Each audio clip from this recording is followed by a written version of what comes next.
বন্ধুরা recently SBI clerk 2024 এর notification বের করা হয়েছে এবং জবে থেকে এটার নোটিফিকেশন বেরিয়েছে প্রচুর স্টুডেন্টস এবং অ্যাসপিরেন্টসদের মনের মধ্যে একটা কমন কোশ্চেন উঠে আসছে, একটা কমন ডাউট উঠে আসছে যে স্যার এইবারকার এসবিআই ক্লার্কের প্রিলিমসের cut off West Bengal state থেকে কি অনেকটা কম যেতে পারে।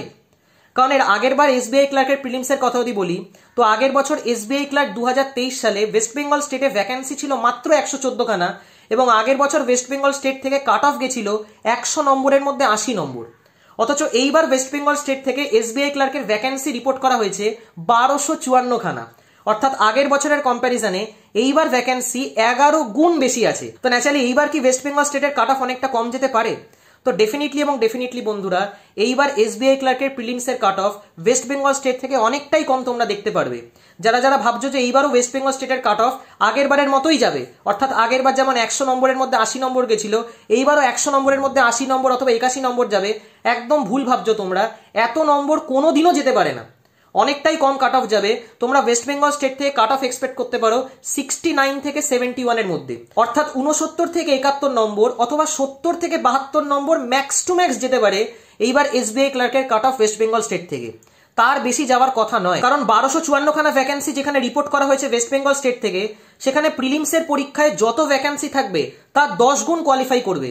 তো বুঝতেই পারছো ওয়েস্ট বেঙ্গল স্টেট থেকে কোয়ালিফাই করতে চলেছে 12,500-এর উপর ক্যান্ডিডেট, এবং 12,500-এর উপর ক্যান্ডিডেট যদি কোয়ালিফাই করে সেখানে এত কাট অফ জীবনেও কখনো যেতে পারে না।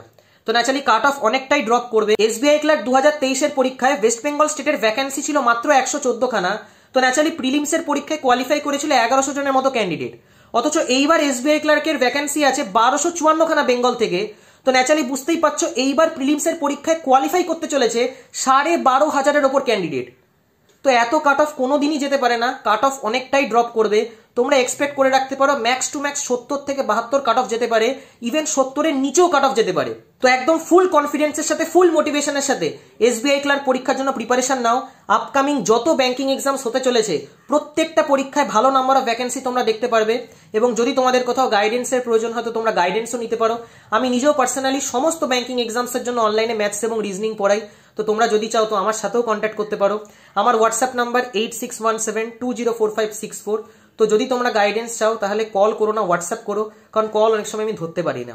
আমি নিজে আইবিপিএসপি এবং আইবিপিএস ক্লার্ক দুটো পরীক্ষাই ফার্স্ট অ্যাটেম্পটেই ক্লিয়ার করেছি। তো ন্যাচারালি তোমাদেরকে খুব ভালো করে গাইড করতে পারবো যে কি টেকনিক অফ সলভিং হওয়া উচিত, কিভাবে একটা কোশ্চেনকে অ্যাপ্রোচ করা উচিত, যাতে কোশ্চেন সলভিং টাইমটা আমরা কমাতে পারি এবং নিজেদের অ্যাটেন্ড বাড়াতে পারি। কারণ যত আমাদের ব্যাংকিং এক্সামস হয় সেই সমস্ত পরীক্ষাতেই টাইম একটা ভীষণ ইম্পর্টেন্ট রোল প্লে করবে। যে স্টুডেন্ট টেকনিক অফ সলভিং এর উপর ভালো করে ফোকাস করবে না, যে স্টুডেন্ট সমস্ত কোশ্চেন বেসিক নিয়মে বানাতে যাবে, সে কোনোদিনও কম টাইমের মধ্যে বেশি কোশ্চেন অ্যাটেম্প্ট করতে পারবে না। প্রত্যেকটা চ্যাপ্টারের আলাদা টেকনিক অফ সলভিং আছে, প্রত্যেকটা চ্যাপ্টার একটার সাথে আরেকটা ইন্টারকানেক্টেড আছে। তো ন্যাচারালি খুব ভালো করে টেকনিক অফ সলভিং এর উপর ফোকাস করো, কারণ সমস্ত ব্যাংকিং এক্সামসে ম্যাথস এবং রিজনিং আসবে এবং ম্যাথস এবং রিজনিং এর সবথেকে বেশি টেকনিক অফ সলভিং এর দরকার পড়ে।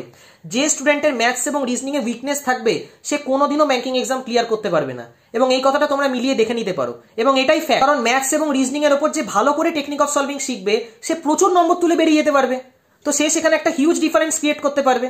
তো ন্যাচারালি ম্যাথস এবং রিজনিং এর উপর খুব ভালো করে ফোকাস করো এবং চেষ্টা করো তার কাছ থেকেই গাইডেন্স নেওয়ার, যে অলরেডি ফিল্ডে সিলেক্টেড, যাতে তার টেকনিক অফ সলভিং, তার মেথড অফ সলভিং খুব ভালো করে শিখতে পারো এবং সেই জিনিসগুলোকে পরীক্ষায় অ্যাপ্লাই করতে পারো। বাকি আশা করি তোমাদের এই ভিডিওটা দিয়ে কিছুটা হেল্প করতে পারলাম। ভিডিওটা যদি তোমাদের ভালো লেগে থাকে তাহলে অবশ্যই লাইক এবং বন্ধুদের সাথে শেয়ার করো। Thank you.